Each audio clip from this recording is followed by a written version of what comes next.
ये कहानी है एक लड़के की। एक लड़का था जिसको शक्कर खाने की बुरी आदत थी।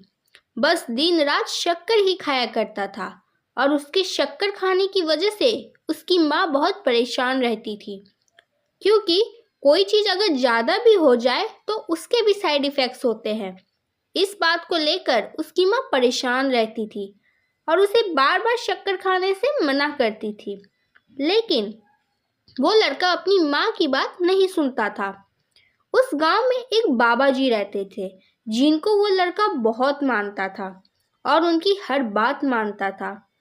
एक दिन उसकी माँ ने सोचा कि उस बाबा जी को कहूँगी कि आप मेरे लड़के को शक्कर खाने के लिए मना कीजिए। वो अपने बेटे को बाबा जी के पास लेके गई। उस समय बाबा जी एक पेड़ के नीचे बैठे हुए थे। उस औरत ने बाबा जी से कहा कि बाबा जी, आप मेरे बेटे से सिर्फ इतना कह दीजिए कि वो शक्कर ना खाए। बाबा जी ने उस औरत से कहा कि ये बात मैं तुम्हारे बेटे से अगले हफ्ते कहूँगा, तुम अपने बेटे को अगले हफ्ते लाना।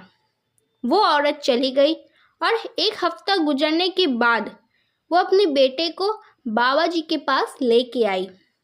बाबा जी उस समय भी पेड़ के नीचे बैठे हुए थे। बाबा जी ने उस लड़के से कहा कि बेटा, अब से शक्कर मत खाना, और लड़के ने उनकी बात मान ली। लेकिन लड़के की माँ हैरान थी कि सिर्फ इतना सा कहने के लिए बाबा जी ने एक हफ्ते के बाद बुलाया। उस औरत ने बाबा जी से पूछा कि बाबा जी, सिर्फ इतना सा कहने के लिए आपने मुझे एक हफ्ते के बाद क्यों बुलाया? तो बाबा जी ने कहा, एक सप्ताह पहले मैंने भी शक्कर खाना नहीं छोड़ा था। इस कहानी से हमें ये सीख मिलती है कि जो बदलाव हम संसार में लाना चाहते हैं, वही बदलाव हमें पहले खुद में लाना पड़ेगा। अगर हम दुनिया को बदलना चाहते हैं तो पहले खुद को बदलना पड़ेगा। सबसे पहले अपने आप को बदलिए, दुनिया खुद बदल जाएगी। अगर आपको ये वीडियो पसंद आई हो तो हमारे चैनल को सब्सक्राइब करें, वीडियो को लाइक और शेयर जरूर करें।